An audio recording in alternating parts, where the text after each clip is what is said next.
Hey everyone, it's Emily. Welcome back to my channel, or welcome if you are new here to a very exciting video.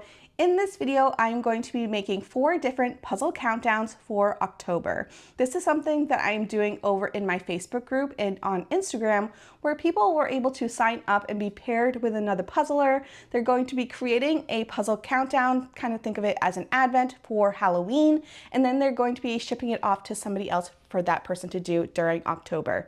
I thought it'd be fun to do a video on it and share different ways that I am going to be making mine in case you need inspiration and ideas of what to do, how to divide them up, and what type of supplies you may need. So hopefully this just helps with creativity. I want to give you 4 different options that you could use as inspiration for making your own puzzle countdown for Halloween. Now for me, I'm doing it a little bit differently because since I am making this video, I didn't want to do it with a 1,000 piece puzzle. So my partner, who knows not to watch this video, is going to be receiving 4 weeks of advents, but they're all going to be smaller piece counts with 7 to 8 days depending on the puzzle. So it's a little bit different on mine. Typically you would do just one style for the whole 1,000 piece puzzle. I'm just breaking it up so that way it's a different style per puzzle. But we're just gonna get into this with the 4 different methods. I'll also show you the puzzles that I did, which are all so much fun and autumny and Halloweeny, and it's just going to be a really fun video. So let's just get started with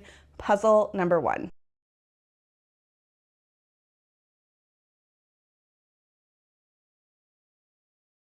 So the first one I have here is more autumn inspired, which I absolutely loved the final result, and it was really easy to put together. So this one here I did with the puzzle Puzzling Pumpkin by Wentworth. It's a wooden puzzle. If you were doing one for a longer time frame, it'd be a lot easier because you wouldn't have to stuff the puzzle pieces in so tightly, but it ended up turning out super cute. I love the final result, so we'll just go back and I'll show you how I put this one together.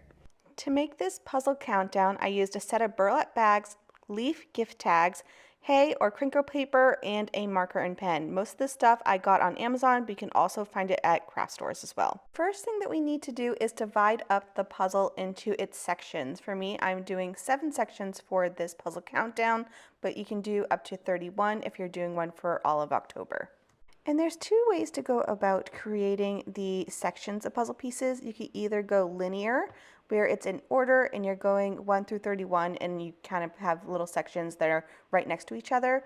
I do a more chaotic style where it's kind of crazy. The sections may not have all the same amount of pieces and they're kind of all over the place, but overall it comes together at the end. Next part was super easy. I just broke up the pieces and put them in the burlap bag. I had to be a little mindful of the piece shapes and sizes since this is a wooden puzzle with larger pieces and smaller pieces. Some of the satchels ended up being really full, but it worked out fine. I think if you're doing more days with less pieces, it'd work even better. Then I ended up putting on the leaf gift tags. I did end up using just the strings from the drawstring bags, although the set of tags did come with their own strings too if I wanted to use them, but I ended up just untying the knot and putting the leaf gift tag on it. I also found that it was easier for me to put on the leaf gift tags when the pieces weren't in there. That way I could maneuver things easier. So just a little tip in case you're doing this type of puzzle countdown.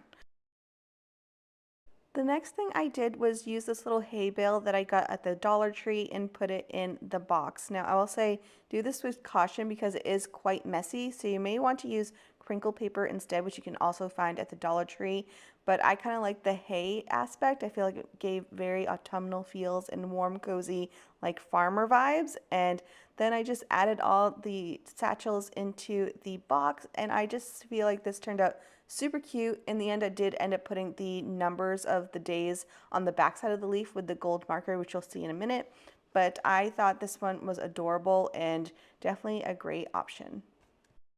For week number 2, we are going into an interesting route. It honestly didn't turn out the way that I expected, but I did like the final result. It was fine. It just took a lot of learning, and I realized I did not know how to do the skill that I was attempting to do, but you know, I tried, and maybe you already know the skill, and we're just gonna go into this. The puzzle that I used for this one is by Villager Puzzles called Mystic Bookshelf. So much fun. I love that puzzle so much, but we're just gonna go back in time. I'll show you what I did and an alternative to what I did, which may be a lot easier and honestly a lot more affordable. So we're just gonna get into puzzle number 2. For this next one, I did it one way, but I have an alternative if you want something a little bit easier. So for this one, we'll need black envelopes, a wax set with stamp or wax seal stickers, and a gold marker. So I'm going to show you the alternative way first, which was much easier, and I kind of wish I did it instead. But I found these cute little wax seal stickers at the Dollar Tree. They have a whole bunch of variations on Amazon as well for a little bit more if you want something a little bit nicer. But these ones worked just as well, where I just put the pieces in the envelope, sealed it up on the sides, and then used the sticker. Super easy, super quick. That only took me a few seconds. Instead of me doing this route where I decided I was going to learn how to use a wax seal. I have never done this before and it was a learning curve the whole way. It took me way longer and the result wasn't quite what I wanted it to be. So I lit my candle, I melted the wax. Melting the wax took about a minute, and after me doing it a few times, I realized that I needed more than just one little cube. It worked best when I had 3, which took longer to melt, but I also liked it when it wasn't as liquidy because it was easier to control the seal once it was on. So the first few times I feel like I only got like a half a seal. After a while, after like my 10th try, I got okay at it, but definitely a learning curve and very time consuming. Each one took me about 4 to 5 minutes, which was a lot longer than just using the seal sticker. After I had enough passable seals, I used this gold marker, which is kind of like paint, and tried my best with cursive. I'm not very good at penmanship, but I used it to write out the days and it turned out okay. It wasn't my favorite one after all 4, but it looked cute enough, and I think if you already knew the skill of how to use a wax seal, you may really enjoy this route, or maybe you want to learn how to do it. It's going to take you some practice, but I think it's something I'll try to do again in the future. I just think this time around, I had to learn a little bit before I gift it to somebody. But in the end, you know, it worked, it's cute, and it is still functional.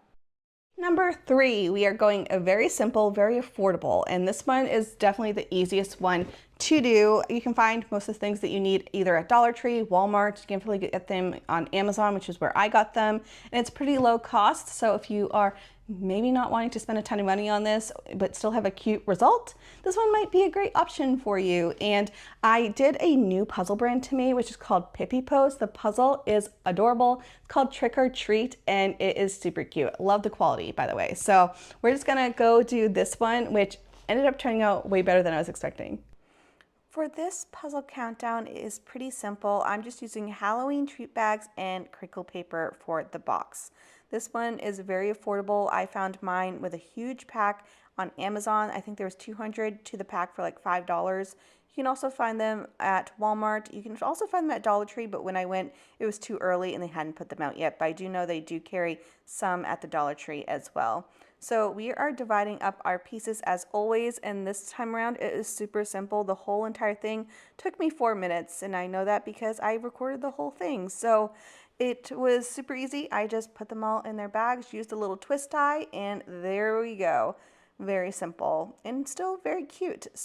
If you wanted to, you could always doctor up the box with some candy or some like little Halloween treats just to make it extra special. But honestly, this was super easy, and I didn't even bother with the tags because since it's a chaotic style anyways, I don't really need to number them. She could just pick whichever bag suits her fancy and do that puzzle for the day. So very affordable, only cost maybe about $5, and I really like this one. Just to spruce up the box that I put them in, I just used some crinkle paper that I got at the Dollar Tree. It has like autumn style of colors, and I just put all the bags in, you know. Took me 5 minutes total for everything. All right, we are moving into the final and my favorite one. a little bit more on the pricier end and definitely special. So I feel like this is a great one if you are gifting it for someone you know, whether that's a family member, close friend, or someone like that who already own the puzzle. It might be a great way for you to save costs because the items here were a little bit on the pricier end, but it turned out so cute and definitely my favorite one. The puzzle that I did for this one is by One Canoe 2, which is another new brand to me. It was pretty good quality, nice matte, bright, colorful pieces. A little bit on the looser side as far as fit goes, but it ended up turning out really cute. And it was called Trick or Treaters. So we're gonna do the final one. I'm excited to show you this one. For this final countdown, we are going to be needing some wedding favor boxes, black gift tags, tissue paper, and invisible ink pen. So I started prepping my box with just some purple tissue paper, and then I found these on Amazon, which are wedding favor boxes. They come in a pack of 50. They had a variety of different colors and patterns. I went with the black route with roses. I just thought they looked kind of creepy, but kind of cute and pretty at the same time. And I thought it'd be really fun to do like a spooky style of puzzle for this type of box, but I ended up doing this really cute trick-or-treater puzzle instead. The first box that I did took me 10 minutes, so it is quite lengthy as far as time goes. Over the course of me doing 8 of them though, I ended up getting it down to like 5 minutes per box, just because you have to fold everything quite a few times and it can be a little bit tedious. Also, you'll see in a minute, I had to put the ribbon through those teeny tiny holes to close it up at the end. And so this part here took me just as long as folding up the box. And you do have to be a little bit careful as far as how full the box is. So I had to make sure that each box had the same amount of pieces. That way I could still close it up fine. And I also realized it was easier to close up as I went versus trying to do it at this point where I was trying to close up everything after getting it through the holes. But afterwards, it looks super cute and pretty. And now on to the fun part where I got these invisible markers where when you're writing on it, when it's wet, you can see it. It does dry down completely invisible, but then when you use this little light that's attached to the marker, it ends up glowing. I just thought this was a super fun way to share the numbers, but also you can put like little messages on the back side of the tags, which were like boo and it's creepy and little ghosts. And it was just so much fun decorating the little tags. I loved how this one turned out. It's like elegant and cute and pretty. And when you add the purple paper, and I ended up finding these little purple and black sparkly spiders, which I just like plopped on top. It's just like, I loved it so much. It gave me all the Halloween feels, and I feel like it turned out really well. All right, so here are all 4 of my puzzle countdowns for Halloween. I'm so excited to gift this to my partner. I'll probably decorate the boxes a little bit differently. I'm going to be wrapping up the boxes separately so that way they can't peek. And I'll also be adding some candy and such to the box. But this was super fun to put together. I would love to know which one of these is your favorite. Let me know down in the comments below. Or if you are doing any fun Halloween puzzles, please let me know. I love the Halloween puzzles that I've been seeing everywhere. So thank you all so much for tuning into this video, and I will see you guys in the next one. Bye guys.